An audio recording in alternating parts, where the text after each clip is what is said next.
EHAS Club presents Stories to Create podcast, where the tale of our guest takes you back, way back to where the story first got created. Now, to help create this new story, here is your host, Cornell Bunting. Yes. Welcome to another episode of Stories to Create podcast right here at EHAS Club. I'm your host, Cornell Bunting. I'm so excited today. And before I talk about my guest, because she is so amazing, she brought me flowers, people. That's right. Listen, this is so dope. So we're going to be diving into some beautiful topics today. But before we go into all that, I got to tell you guys, this young lady, Carolina, has done this organization called Carolina's Compassionate Consulting. And she's going to be talking a little bit about that. But before all that, you guys will get to learn a little bit about her story, where she was from, and all the beautiful things. So without further ado, Carolina Favre. Yes. Welcome to the show. And then, of course, we have one of her mentor. As you guys can see him back here, he look like that macho man. It's a beautiful thing. I'm really excited. Say hi to the crowd. Hey everybody, my name is Rudy Ramos. I'm Yes. excited to be here. It's a beautiful thing. So listen, guys, you guys are in for a nice little treat today. We're going to tell the tale. So with that being said, Carolina, I would love for you to take my listeners back to the early years. Where were you born? Where you grew up? Yeah. So first of all, thank you so much for this opportunity. I got to Definitely. give honor to who honor is. Yes. Okay. I have Yes. a level of respect and Thank you. and this is one of those dreams that comes through Yes. as you walk in faith and hope. Yes. And we finally have arrived here Yes, because we've had a yes. lot of conversations. Yes, we've had a lot of for conversations. years in the past, and we finally Yes. made it work. So I Yes. thank you so much for You're this very welcome. opportunity Very on a welcome. Friday at 8 Yes. o'clock. We all had to wake up early to do Yes. this. Yes. So thank you from the bottom of my heart. Yes. So a little bit about me. I was born in Colombia, and it's not North Carolina, it's South America. Yes. I was born to two amazing human beings, and I came to the United States when I was 10 years old. Okay. My parents brought me here to have a better future. Okay. Back in Colombia, Yeah. my family was associated to some drug situations, Right. cartel, and Yeah. my parents wanted a better future for Yes, us. So we yes. waited for a visa for 10 years Okay. to be able to come.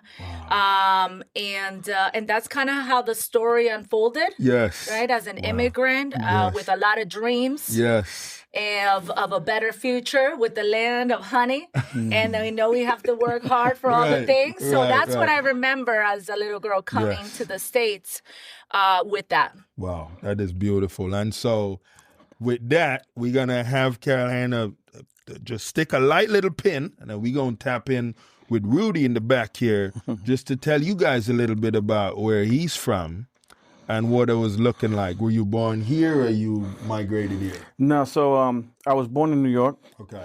so I'm American for sure. Yeah. But lots of complicated issues in my family. Right. The infidelities, divorce, and then we ended up moving Yeah. to Florida and then up to Kentucky, where I went to middle school and high school. Okay. So okay. New York blood, being raised in the Midwest South kind of vibe, and Okay. and with divorced parents, you've got the struggles of how to afford. Yes. So I grew up in a deeply urban context. Some people might call it the hood. Yeah. So a lot of Spanish. Oh well, actually, man, I was the only Puerto Rican in my neighborhood, surrounded by all black folk. So I got to ask you, you knew about Fat Joe and Fat Joe. Oh, come on. Big Pun. Oh man, you kidding me? Everybody thought I was his cousin. Yeah. Everybody thought I was his cousin. I love that. I love that. So yeah, man, just having that upbringing, Yes. leading me to, as I as I grow and develop, recognizing a need for my own personal development and growth Right. to be able to escape some of the situations that I found myself in. That's amazing, man. This is a beautiful thing. And we're going to dive more into that journey, like, you know, how you got to Florida and what that looked like. But back to you, Carolina, with the journey, seeing like the way America was structured when you came. Was there a culture shock or you were okay? Oh, yeah. I mean, I think not speaking English, being first generation, here to understand the language, right? Because I think as kids, we pick up the language quicker. Yes. And my parents did not speak so well English, right? Okay. So I think I became a parentalized child. And I was, at 10 years old, I would say, 6 months, I picked up the language. Nice. What that meant is I learned a lot of responsibility, right? Okay. Paying bills, going to the stores, being the interpreter, tell them that this is what, what I'm saying. And I'm like, okay, so I had to learn really quick and really fast about life, from a 10-year-old perspective to what's adulting. Yes. So I think social work to where I'm at today has been the journey, right? You never understand that when you're in it because you're like, why do I have, you're a kid. You want to be a kid. You want to play. You want to hang out. You want to just be. But sometimes the layers of responsibility later on, as you're walking through life, you understand that, you know what, that was part of the journey to understand and help other people. Right.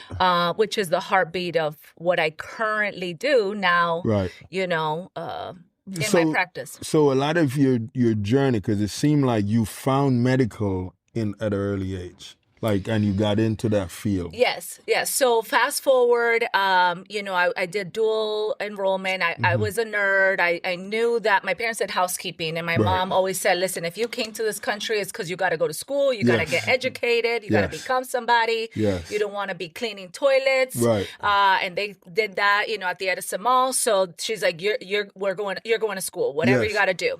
So I think fast forward, I knew that there was a level of responsibility handed to me to become and be somebody for their sacrifice, right? It's that level of responsibility you hear. I love that. So I think in that, I put my focus on we were in church all the time. And I think that really helped shape who I am too in public speaking and talking. Because in the church, they just tell you, go do this and go do that. You volunteer for all the things. And as a kid, you don't know. So I think I strengthened the communication tool through the church.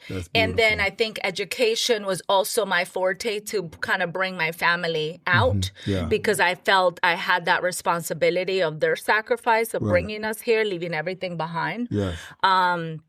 For a better future. So I went to college. I was first generation, graduating with my associates, my bachelor's, my master's. I got a license. I became a qualified supervisor. I have all these letters behind my name. Right. But truly the heartbeat of that was a sense of legacy for the responsibility as a child that I felt as if, I needed to honor my family. Right. And I think the medical aspect of mental health, and I didn't know I was going to be a social worker. I had no idea.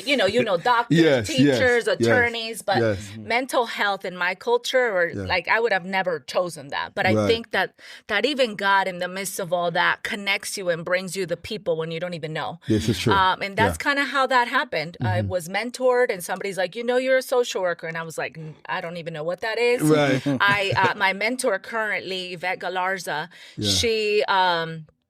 she's like, you're a social worker at heart. I was 17. I spoke to at FGCU because I grew up here in Southwest Florida, probably 30 years. Yeah. And and they said I was a social worker, and I was. And I am. You took that hat on and you just run with it. Yeah. So, Rudy, you moved from New York at what age? Oh man, this is like I don't even know, maybe 9-ish, 9 or 8 or 9. So a long time ago. Yeah, long time. You've been here. Oh yeah.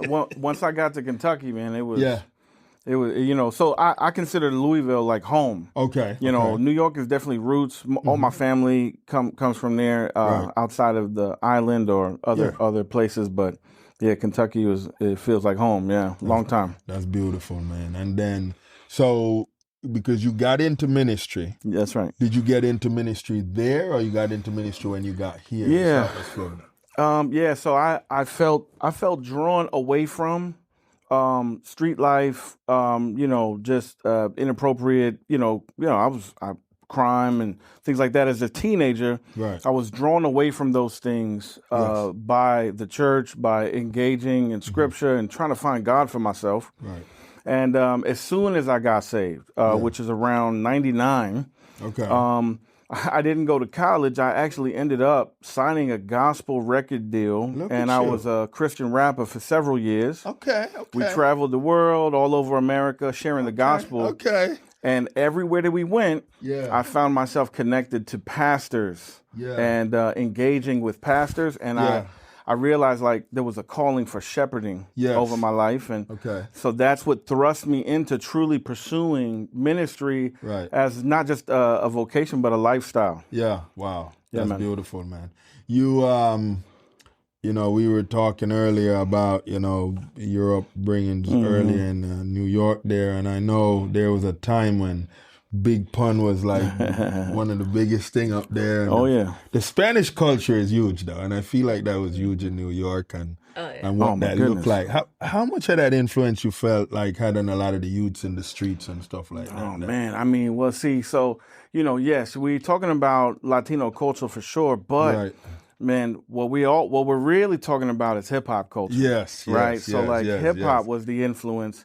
And of course, Puerto Ricans were a part of the start of hip hop. Right. If you know your hip hop history. But yeah, man, I gravitated toward a lot of that stuff, which is part of the reason why I do some of the things I do now. Beautiful. Because there was this air of manhood that spoke to the fact that you had to be really hard. You could not be emotional. Mm-hmm. You know what I'm saying? You had to be tough. And I experienced all of those things. As a teenager growing up, I didn't really have a father figure. I had men that came in and out of my life to try to teach me, but man, I was so ingrained with the culture of hip hop and the street that man, I lived fully this identity of that toxic, broken manhood, not realizing that I was missing a complete part of what it is to be a man, which is emotional and trying to be healthy in my emotions and in my mental state. So hip hop certainly played a role in that, but leading me to desiring to serve others so they could also be free in the fullness of their manhood. Carolina, when you tapped into the field that you were in, you start working with different people in different communities and what this looked like, and then you got involved with DJJ. How did that pull you to wanting to do more? Where you like, you know what, a lot of these people is not really getting the compassion that they really need. Yeah.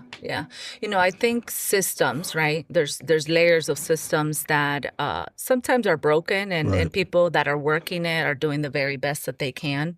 Right? So no shame into what everybody is doing in these big organizations like DJJ, Lutheran Services, some of those communities. I would say that what I found was that some of my tough guys that were, full of anger, full of rage, full of hatred, full of, all of these things, had such a soft heart. And when I got to the bottom of it after multiple sessions of layers, of talking and really there was some inner child stuff that was missing. And there was a lot of insecurity and a lot of pain and a lot of fear and a lot of who am I? And I truly believe that became, and not just for men, it became for me a sense of going for the underdog. To understand that even though people can present so hard, so tough, they're ostracized, they're on the side, like who wants to spend time with people that have mental health and substance abuse and drugs and poverty and all that, in the clinical world, I was always gravitated towards the underdog. Part of it is because of my own upbringing that people didn't even realize that was where I came from, was the underprivileged and, being Latina and growing up with an older brother that was, was into drugs and many different things, and boys always around me, and I was the only female. Right. But they protected me. Yes. So I think I always, even through my childhood and my connections with my brother, my career, I always gravitated towards men's mental health as well as women. Right. And not having a sister, I think I always wanted and looked for that, which is why I do women empowerment to support each other, because sometimes women can be catty. There's ego alphas, right? And we get caught up in that, just like males have some alpha to alpha male. But when we dissect all that, we realize we really just want to belong. We really want to connect. I love that. And this question, I love to get both you guys' take on it, because, we're in a society now where they say guys that are, whether they're alpha or not, have a problem with a woman that step into that alpha role. Why you think guys have such a hard time handling a woman that know what they want and is moving to that, and then all the different conflicts that come with that? Yeah. So I think Rudy probably has a better, from a male's perspective, I know where my place goes. And I'm all about understanding what I think. I can speak on the clinical piece, right? So I think the clinical piece is that there is the three reasons, main reasons, there's multiple reasons that men come to see me in therapy, is because some level of procreation, right? Like some, they're not able to perform sexually, or maybe they have infidelity or whatever. So there's that. There is a level of protection, right? They want to protect or control, or there's provision, there's finances, and those three things happen to bring men in for therapy and counseling.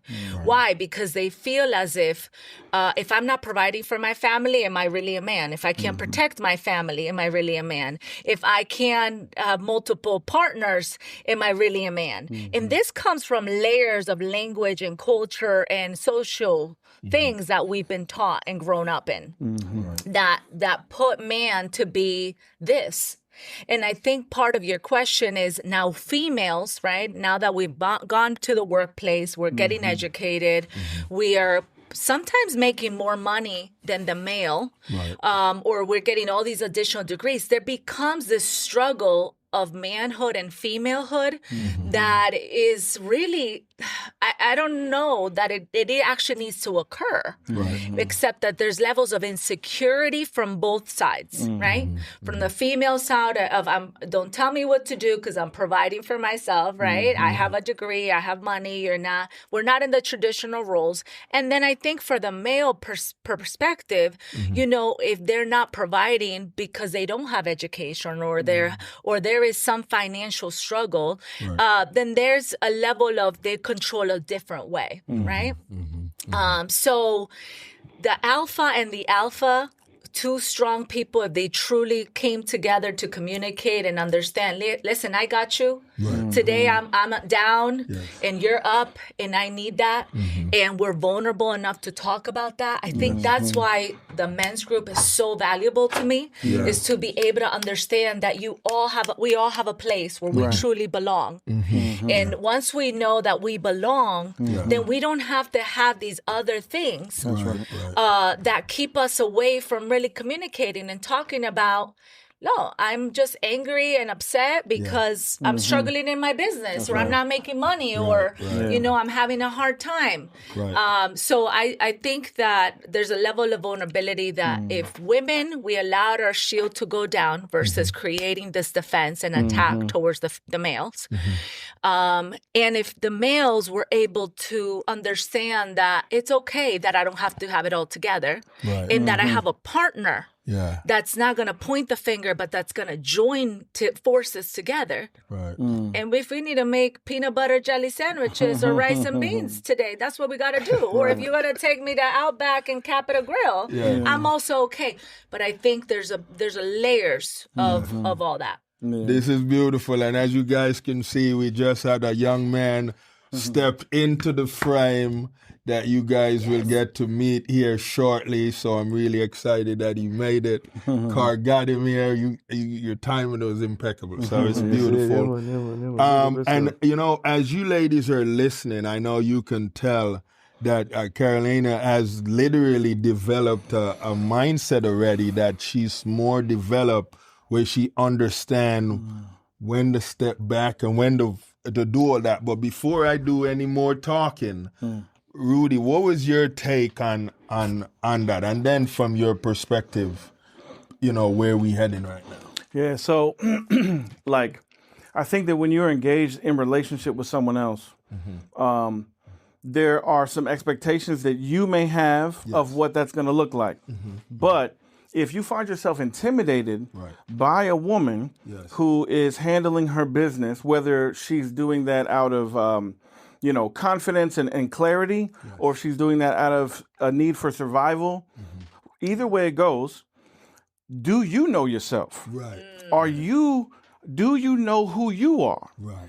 If you understand who you are, who you were made to be, then you can be the right size in any room that you walk into. Word.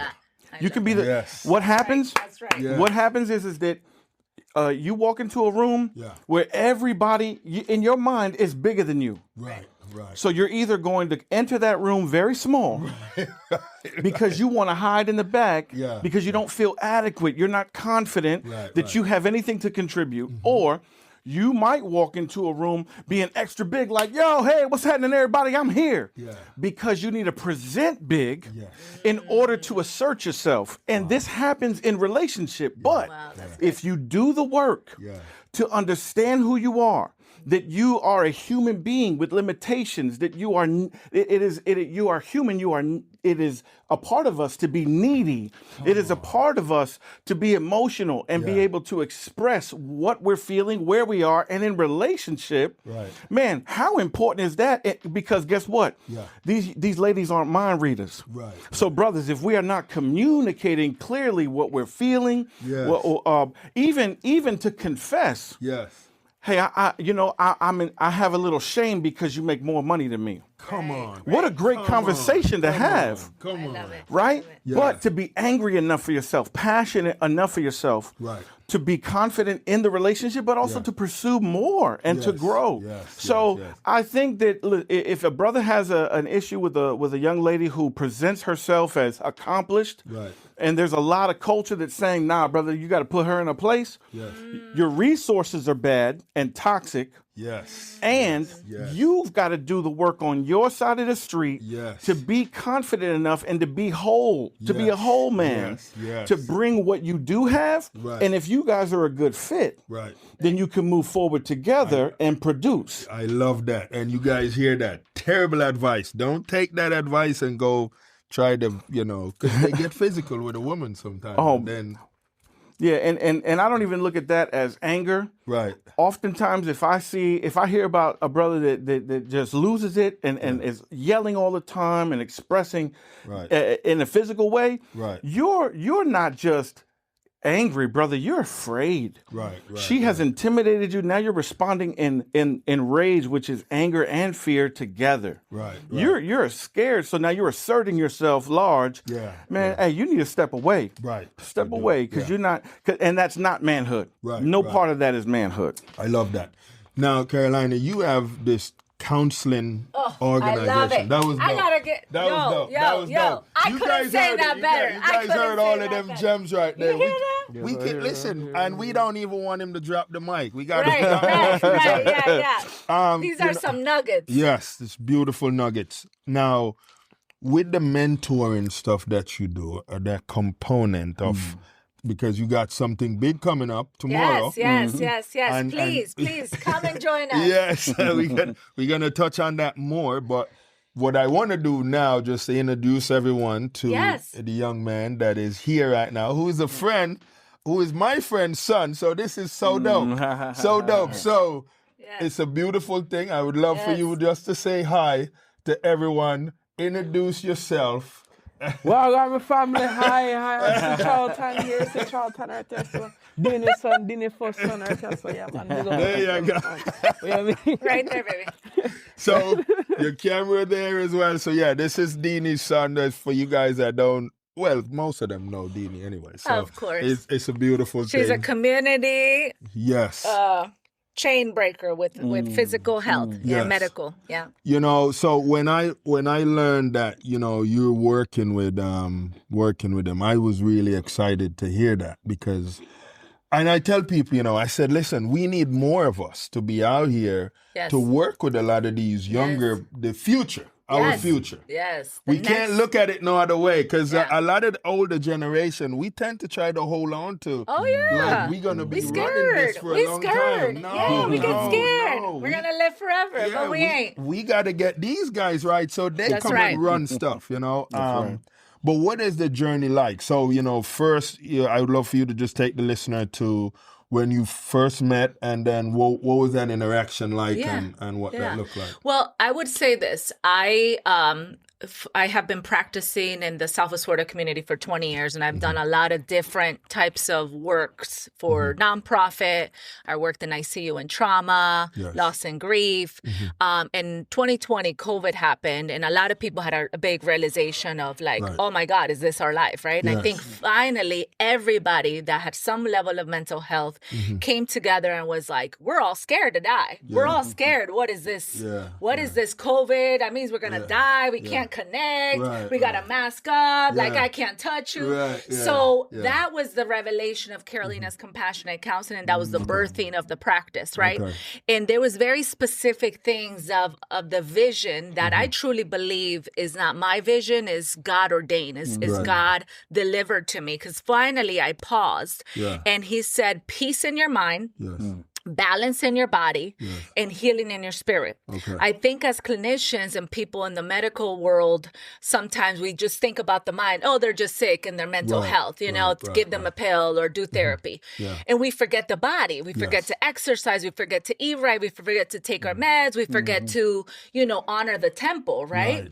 And then our spirit, right? We all have a spirit. So, you could believe in and I say this all the time, you could believe in God and Jesus, or you could believe in the stars, the moon, whatever you believe in, and meditate and pray. But you are a spiritual being, whether we agree to disagree. There's a spirit that lives inside of us. Some people call it intuition, that we know, like, what is that, right? And some people have good spirits, and some people got some, I don't know about that. And that's a spirit thing that we as we get older, we start defining that a little more. Because it could be confusing, right? So part of this was that the vision, and it has unfolded. If anybody has owned a business or works in any type of, creating a vision, a dream, nothing is downloaded at once. Like that's a false sense of, you are walking in faith every day, knowing what is next and where's the provision coming from. And you have these dreams as a visionary, but ultimately you don't even know how it's going to populate, which is why I think you and I had talked, years ago about how are we going to do this together in community work, right? So men's mental health became a big, big thing for me. Because my husband last year had a mental health breakdown, and he's very open about this. He's in therapy. He attempted, he thought about suicide, and we got him into Christian counseling, medication. I mean, his story shifted, I think, for me.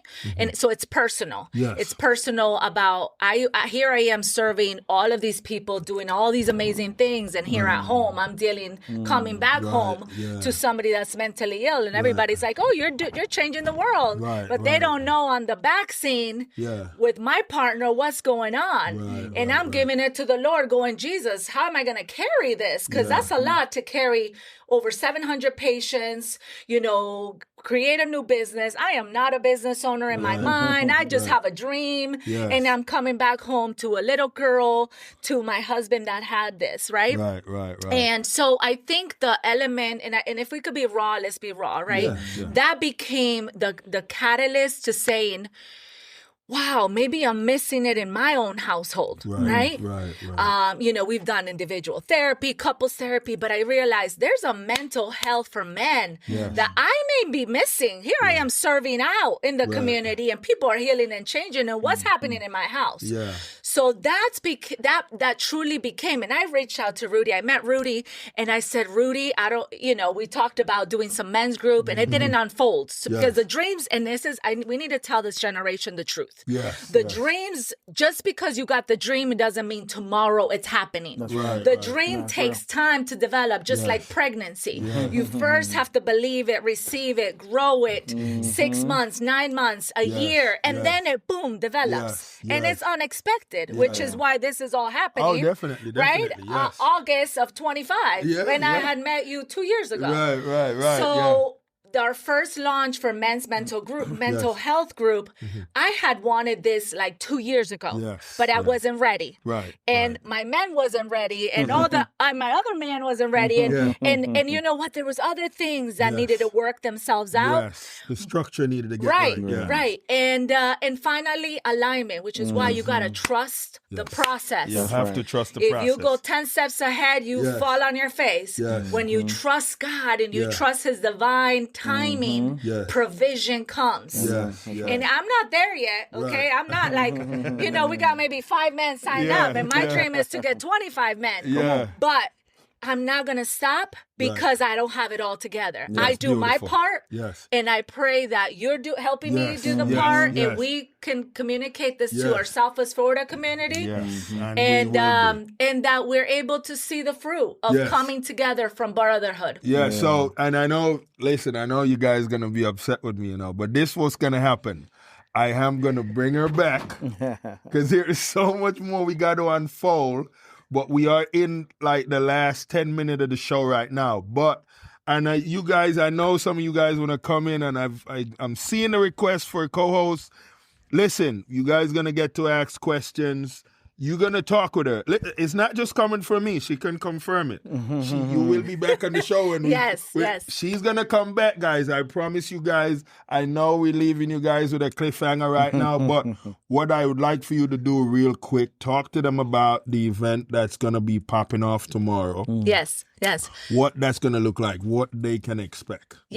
So I actually would like Rudy to take lead on that. That's my man, and he's. I want him to share his heart and what the vision is. So tomorrow at Carolina's Compassionate Counseling in Gateway, 11 o'clock. We're gonna go till about 12:30, but we're gonna go into this group together. Of course, there'll be a time of ice breaking and just getting to know each other, but man, the intent and purpose of this is to know that you have entered into a safe space, a place where, as you are navigating your mental health or your emotional health or reforming your ideas around manhood, you are in a place where you can say the thing that you've been thinking but haven't said out loud, and you can hear the stories from other men who are navigating the same stresses, the same responsibilities, and some of the same pains that you have.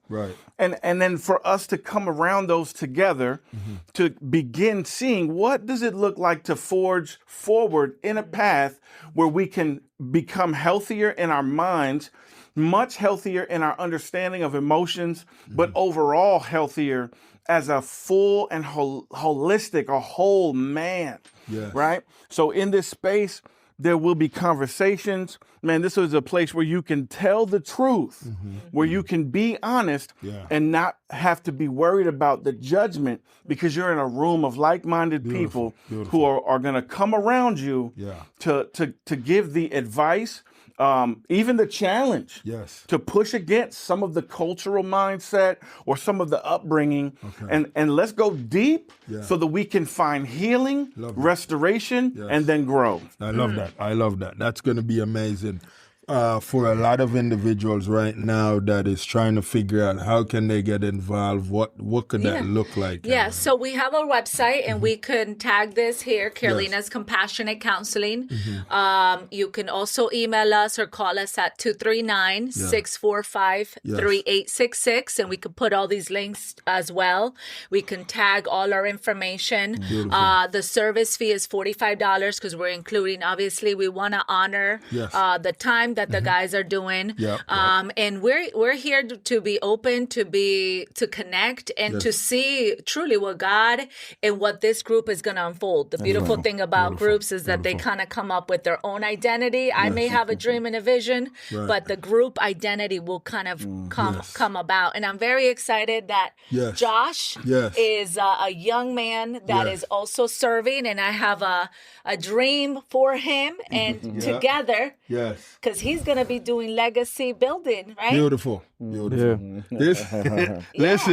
I am excited, and you have no idea. I'm excited in so many different ways because we serve over 1,400 youths between here and Jamaica, and I've already talked with actually Josh mom about having him going in front. Yes. He doesn't even know this. He is just now finding this out on here. But we're equipping him. All things work out. Yes, all things work out. It does, because for us, it's so beautiful when you see another young man that could be doing what you guys are doing, but have decided that's not the path. I do have a purpose. Yes. I can add value to society, my community, what that look like. And one of the things I've always tell my kids, there's something that's going to be created that won't be created without you being a part of it. That's right. Because you have your own gift and your own identity. Yes. And no one person is the same. We all got our own DNA. Man, you guys are hearing it. Listen, I got you guys. I promise you guys, I got you guys. I see all these things happening. I know. This man is popular. I had no idea what I was signing up for. Listen, I'm going to be bringing her back. I know there's more that you guys wanted to know. There's a whole lot more, but we have come to the end of the show. And so real quick, Carolina, if you was to give anyone, introvert, whatever that looks like, just an advice on, stepping out into your purpose, what would that advice be? Yeah, I would say it's okay to have fear. Yes. And want success. I think it's okay to not know and trust that there is something great inside of you. Yes. I think the key is in the and. I think the key is in knowing that two things could be okay at the same time. I could be walk in faith and my body may feel afraid. Come on. I can also know that there is something greater inside of me and I don't know what that's going to look like. So if we could step into the comfortable of what God's calling is or assignment or purpose is and do it afraid. Yes. That's all we need. Woo! That's all we need. Woo! That's right. Rudy. Oh man, same question. After that, you should have asked me first, brother. Come on, you're my brother. We got this. Yeah, I would agree with that. So as a minister of the gospel, I would say having a clear understanding of who you are comes from your ability to see God clearly. So the deeper that you go into relationship with God, the more clear you are able to see yourself, the purposes that he has for you, the gifts and the talents that he has for you, and the vision that he will impart to you for your future. If God has given it to you, then it means that it's already something that he has prepared for you to walk in. So I would say, man, be encouraged in knowing that you can go and do amazing things and grow and develop. And it doesn't have to be in your own strength. You can do it in his until you have been built up with the confidence to walk in the fullness of the strength that he has given you. Amazing. Listen, there you guys have it. Until we have another decorative guest here, where they're talking about all these beautiful moving parts that you guys need to know what that is. And I promise you guys, she will be back. I will be back. But listen, guys, there you have it until our next episode right here at EAS Club. Yes, Thank you. much love. Thank you, guys. Thank you. Thank you. Appreciate you, brother. Thank you. Well, there you have it. The host came, the guest came, and the story was created. Thank you to our sponsors, EHAS Inc., Karis Capital, and the Cornell Bunting LLC brand. Go check out the books, courses, and materials at www.cornellbunting.com. Thank you again for listening to the show. Check back again to hear another tale from another unique guest right here at EHAS Club.